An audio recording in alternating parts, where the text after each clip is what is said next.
नमस्कार छात्रों, हिंदी के तासिका में आपका सभी का स्वागत है। छात्रों, इससे पहले मेरे चैनल को सब्सक्राइब कीजिए और बेल आइकॉन पर क्लिक कीजिए।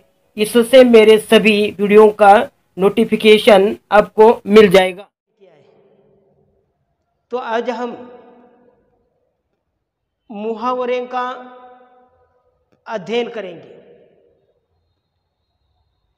तो इससे पहले मुहावरा क्या है, मुहावरा किससे कहते हैं, तो इसके बारे में आज की तासिका में आप मुहावरों का अध्ययन करेंगे।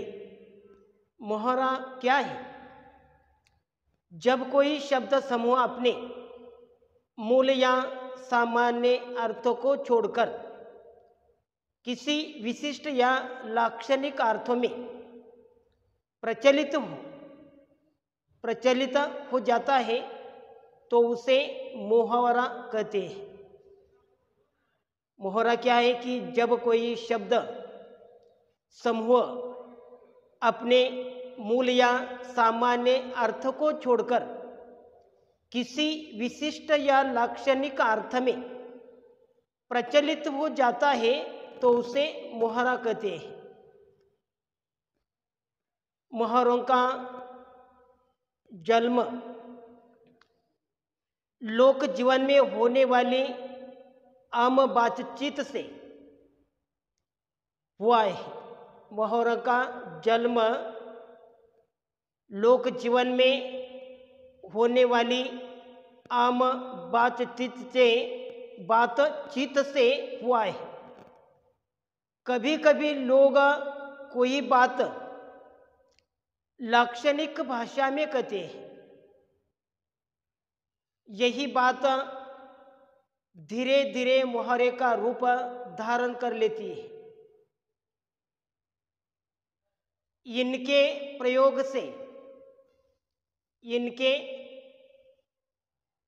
से भाषा में सजीवता आती है। एक मुहावरा उतना का देता है जितना हम लंबी चौड़ी भूमिका बांधकर भी नहीं कर सकते।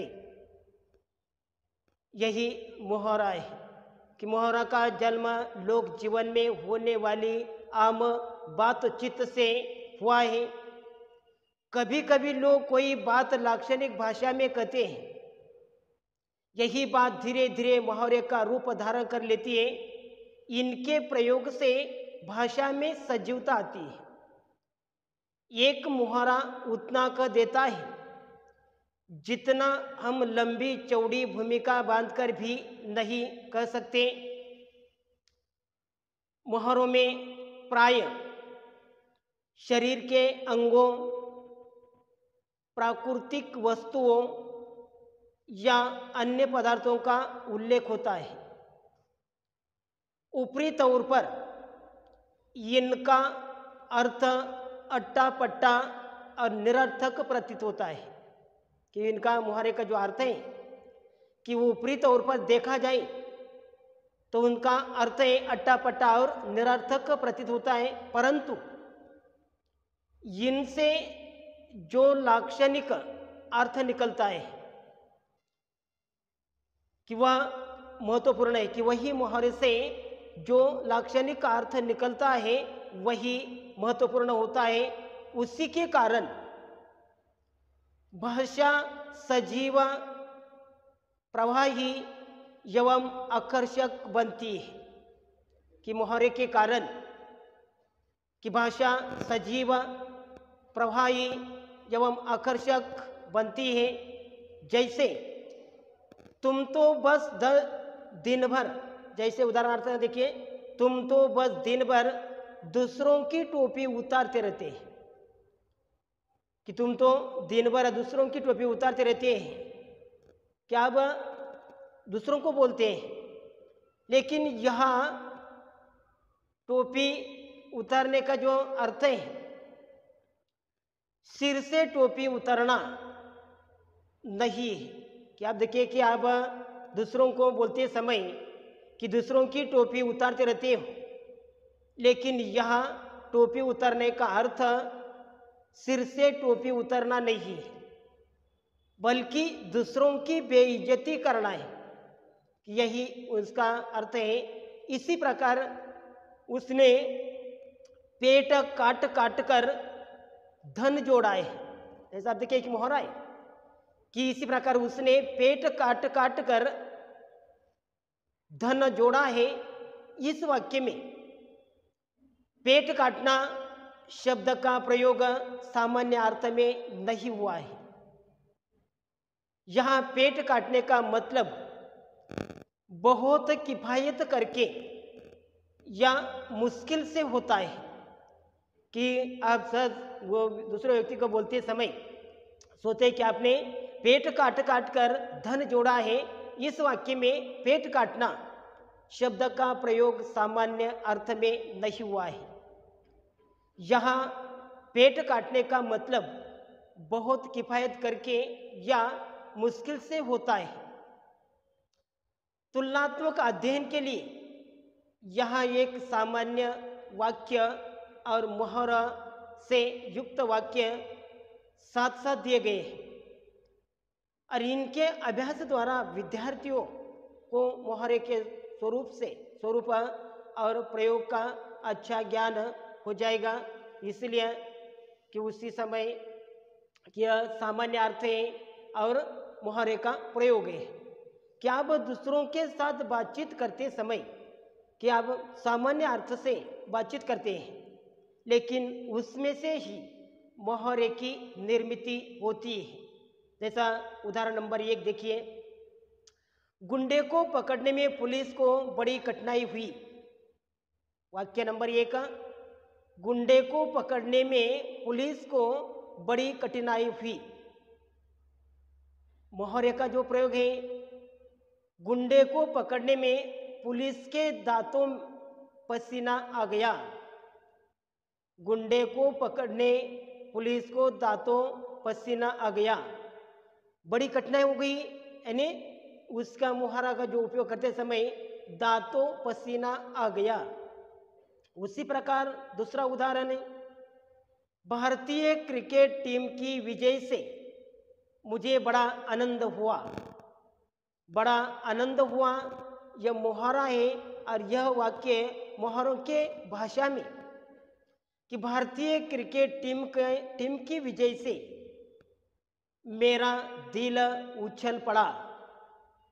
बड़ा आनंद हुआ मुहारे की भाषा में कहा जाए तो भारतीय टीम की विजय से मेरा दिल उछल पड़ा। उदाहरण नंबर 3, बहुत समझाने पर भी वो विचलित नहीं हुआ। वाक्य नंबर 3, बहुत समझाने पर भी वह विचलित नहीं हुआ। मोहरे की भाषा में बहुत समझाने पर भी वह टस से मस नहीं हुआ, विचलित नहीं होना, यानी उसका मोहरे की भाषा में टस से मस नहीं हुआ। वाक्य नंबर 4, मजदूर अपना दुख मन में ही दबाकर रह गया। मोहरे की भाषा में मजदूर कलेजा थामकर रह गया। मोहरे की भाषा में कहा जाए कि यही उदाहरण का कि यह मजदूर कलेजा थमकर रह गया। वाक्य नंबर 4, बेटे के बारे में शिकायत सुनकर पिता को बड़ा क्रोध आया। बड़ा क्रोध आया, तभी उसी समय मोहरे की भाषा में कहा जाए कि बेटे के बारे में शिकायत सुनकर पिता के माथे पर बल पड़ गया है। बड़ा क्रोध आया ने माथे पर बल पड़ना, यही मोहरे की भाषा में उसका उपयोग किया है। इन उदाहरणों से स्पष्ट होता है कि मोहरे के प्रयोग द्वारा किसी सीधी सादी बात को विशिष्ट ढंग से कैसे कहा जा सकते हैं कि यह इन उदाहरणों के माध्यम से आपको समझ में आ जाता है कि मोहरों का प्रयोग द्वारा किसी सीधी सादी बात को विशिष्ट ढंग से कैसे कहा जा सकता है, यह इन उदाहरणों के माध्यम से समझ में आ जाता है। मुहावरों का सार्थक वाक्य में प्रयोग। मुहावरों का सार्थक वाक्यों में प्रयोग। मुहावरे सीधे साधे कथनों को विशिष्ट ढंग से, मुहावरे सीधे साधे जो कथनों को विशिष्ट ढंग से प्रस्तुत करते हैं, इसलिए मुहावरे का वाक्य में प्रयोग करते समय उनसे सूचित होने वाले अर्थ को ठीक से समझा लेना चाहिए कि ही वाक्यों से। इसलिए मुहावरों का वाक्यों में प्रयोग करते समय उनसे सूचित होने वाले अर्थ को समझ लेना, ठीक तरह से समझ लेना चाहिए, तभी आपको यह लेना चाहिए, तभी मुहावरे का महत्व। मुहावरों के उचित प्रयोग से भाषा की सुंदरता और कलात्मकता बढ़ जाती है।